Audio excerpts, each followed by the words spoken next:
Hello, my name is Mark Benkower. I'm the Global Alliances Technical Director across APJ for Veeam. With me today is Desmond Lai from AWS. Please introduce yourself, Desmond. Thank you, Mark. I am Desmond Lai, the AWS Storage SA for APJ.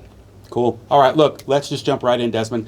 I'm running VMware in my physical data center, like so many of our customers have been doing for many, many years, and trying to understand what the advantage would be to VMware in the cloud. What is VMware in the cloud?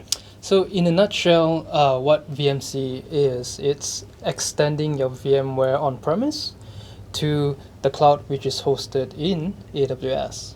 Okay. So what are some of the advantages of doing that? I mean, I can see right off the top, I'm not going to have to buy any physical hardware because I'm going to be in the cloud, and I'm also going to get to enjoy some of the cloud economics as far as pay as you go and grow as you're ready to do, etc. Is that it? Is that the whole story? Well, you are right, but that's not all. Okay. So one of the things that it allows us to do is that it's essentially the same platform. So your IT staff doesn't need to be retrained at all. Okay. So you can hit the ground running.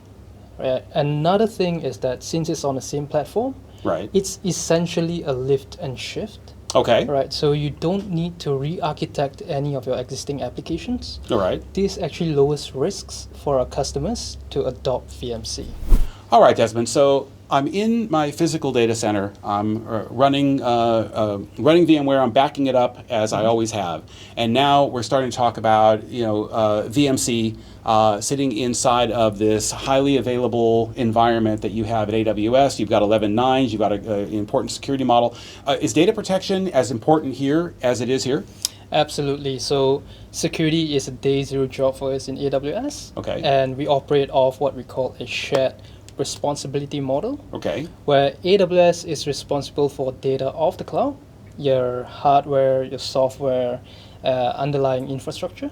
Okay. However, the customers are responsible for the data in the cloud itself, data that you bring from on-premise to VMC in AWS. Got it.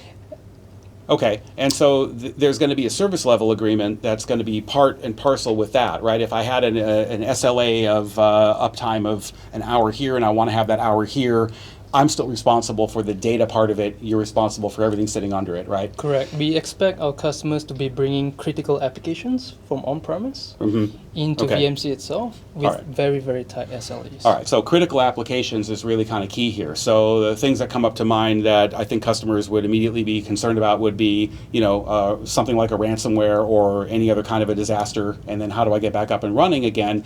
But the other thing that comes to mind is compliance, right? So here in APJ, we've got many different countries. There are different rules in every country around how long you have to hold data, and specifically, FSI data or healthcare data, et cetera, and keeping data even in some cases within the country itself. So there's a cost involved in that. And the longer you hold data, the more expensive it potentially can become. How do we deal with that here? How am I going to make sure that my data retention costs don't end up getting blown out? You're absolutely right. So cost is a major concern and challenge for our customers, especially in APJ.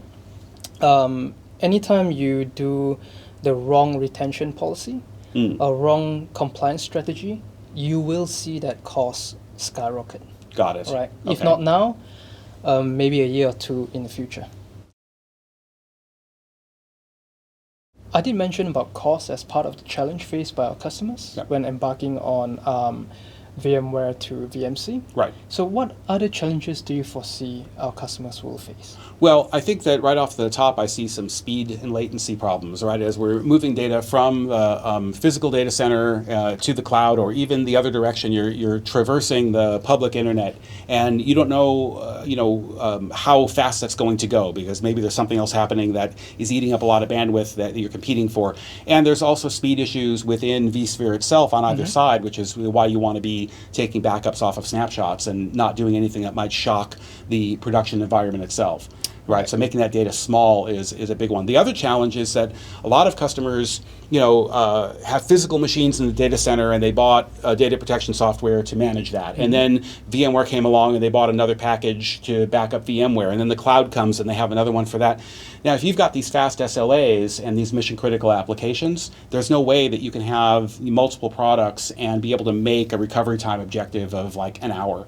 Right. So that's a big problem. Speaking of tooling, another tool that VMware provides is called vMotion. Sure. So that's part of replicating data from on-premise to VMC. Yep. Isn't that part of data protection strategy itself? Yeah, so vMotion is a very important part of the available architecture, and it's really about business continuity more than anything else. I want to replicate something that's in a state from here to here or back again, but that's not data protection. That's high availability, right? So if you make a mistake or you have an erasure or something else happens to the data and you replicate it, you replicate those errors and those problems. If you erase something and now I've got 2 copies of an erased disk, I still need data protection to be able to go put that data back to where it was at a recovery point objective and be able to pick up and go. So they're good tools, but they're for different purposes. Right, understand that. So what can Veeam do to help our customers embark on this journey from VMware to VMC? Yeah, so look, backup and disaster recovery are obviously part and parcel. We've talked a lot about data movement back and forth between the physical and the cloud. But another thought is around conversion, and you might be talking about conversion to AWS native.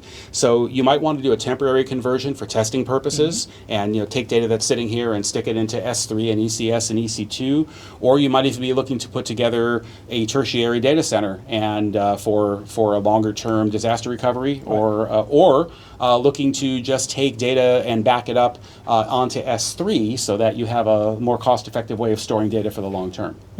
So how does Veeam do all this? So how Veeam does all that is the subject of the next video that Desmond and I are going to do. So please come join us and we'll walk through what some of that looks like.